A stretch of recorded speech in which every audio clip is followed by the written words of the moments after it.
আপনার কম্পিউটারে থাকা হার্ড ডিস্ক অথবা এসএসডি কোনো প্রকার সমস্যা আছে কিনা সেটা কিভাবে চেক করবেন সেই বিষয়টাই আমি আপনাদেরকে আজকে ক্লিয়ার করে দিচ্ছি। প্রথমত হচ্ছে এদিকে দেখেন, আমাদের এখানে যে এসএসডি কার্ডটা আছে এটা হচ্ছে 120 জিবির একটা এসএসডি কার্ড। তো এখানে কিন্তু সম্পূর্ণটা শো করে না, সেটা আপনারা অনেকেই জানেন। এখানে দেখেন 11.8 জিবি, এটা হচ্ছে আমাদের এসএসডি এবং এই দিকে কিন্তু লেখা আছে এসএসডি। তো এইটারে যদি আমরা দেখি, এই যে দেখেন পারফরমেন্স হচ্ছে 100% এবং এদিকে কিন্তু এক্সিলেন্ট লেখা আছে, এবং এদিকে দেখেন হেলথে হচ্ছে এটা 100% এবং এক্সিলেন্ট। তার মানে আমার এসএসডিতে কোনো ধরনের সমস্যা নেই। এবার যদি আমাদের এদিকে হার্ড ডিস্কটা একটু সিলেক্ট করে দেখি যে আমাদের এইটার পারফরমেন্সের কী অবস্থা, আমরা যদি এটাকে সিলেক্ট করে নিই এখন, তাহলে দেখেন এইটাও 100% এবং এটাও 100%। তার মানে আমার কম্পিউটারে থাকা যে এসএসডি এবং হার্ড ডিস্ক আছে দুইটাই একদম 100% পারফরমেন্স আমাকে দিচ্ছে। যতটুকু থাকার কথা বা যতটুকু সার্ভিস দেওয়ার কথা 100%ই আমাকে দিচ্ছে। তো এবার বিষয় হচ্ছে, আমরা অনেক সময় দেখা গেছে যে আমরা অনেকের কাছ থেকে সেকেন্ড হ্যান্ড বা নতুনই যেটাই কিনি না কেন, আমাদের অনেক সময় এই হেলথে অথবা পারফরমেন্সে আমাদের পার্সেন্টেজ কিছু কম থাকে। তো সেক্ষেত্রে তখনই কিন্তু আপনার কম্পিউটার স্লো করবে বা উইন্ডোজ দিলে আপনাদের উইন্ডোজটা সমস্যা করবে বা ফাইল ট্রান্সফারের ক্ষেত্রে অনেক বেশি লেট হবে। তো এখন কথা হচ্ছে যে আপনার কম্পিউটারে থাকা এসএসডি এবং এইচএসডি কিভাবে এটা চেক করতে পারবেন এবং এই সফটওয়্যারের আসলে নাম কি, এই বিষয়টা আমরা সহজেই দেখে নিতে পারবো।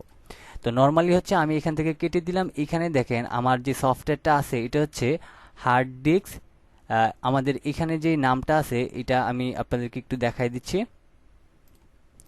Hard disk সেন্টেলিন। তো আমরা এখান থেকে নর্মালি এই যে হার্ড ডিস্ক সেন্টেলিন নামের যে সফটওয়্যারটা আছে এটার নামটা আমরা এখান থেকে কপি করে নিলাম। এবার আমরা ধরেন এখান থেকে গুগলে চলে আসব, এরপরে আমি এখান থেকে পেস্ট করে দিলাম। আপনারা একটু নামটা খেয়াল করেন, হার্ড ডিস্ক সেন্টেনিল। তো এই লেখাটা আপনার লিখে গুগলে জাস্ট সার্চ করবেন, দেখেন এদিকে ডাউনলোড নামের একটা অপশন দেখাবে, আপনি নর্মালি ডাউনলোডের উপর ক্লিক করে দিবেন। এরপরে এখান থেকে আপনি রাইট বাটন ক্লিক করে একটা ট্যাব ওপেন করে নেবেন। এই যে দেখেন আমাদের এই সফটওয়্যার। তো এছাড়াও আপনার এদিকে ট্রায়াল ভার্সন আছে বা এদিক থেকে আপনার ফ্রিতে ডাউনলোডের অপশন আছে, এগুলি থেকে আপনি দেখে দেন হচ্ছে আপনি ডাউনলোড করে নেবেন।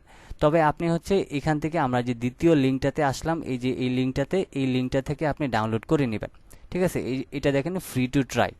তো আপনি এখান থেকে নর্মালি ডাউনলোড করে নেবেন। আমি আগে থেকে ডাউনলোড করে নিয়েছি, অ্যান্ড দেন আমরা এখান থেকে একটু সফটওয়্যারটা দেখায় নিতে চাচ্ছি। যেমন আমরা এদিক থেকে যদি এটার উপর ক্লিক করি, এই হচ্ছে আমাদের সফটওয়্যার। ঠিক আছে, তো এই সফটওয়্যারটাকে নর্মালি আপনি রাইট বাটন ক্লিক করে এক্সট্রাক্ট ফাইল করে তারপর হচ্ছে আপনি নর্মালি এটাকে ইনস্টল দিয়ে নেবেন। ইনস্টল দিয়ে নেওয়ার পরে নর্মালি হচ্ছে আপনি এখান থেকে যদি ডাবল ক্লিক করেন, ডাবল ক্লিক করার পর ইয়েস আর নো আসবে, আপনি অবশ্যই ইয়েস দিয়ে নেবেন।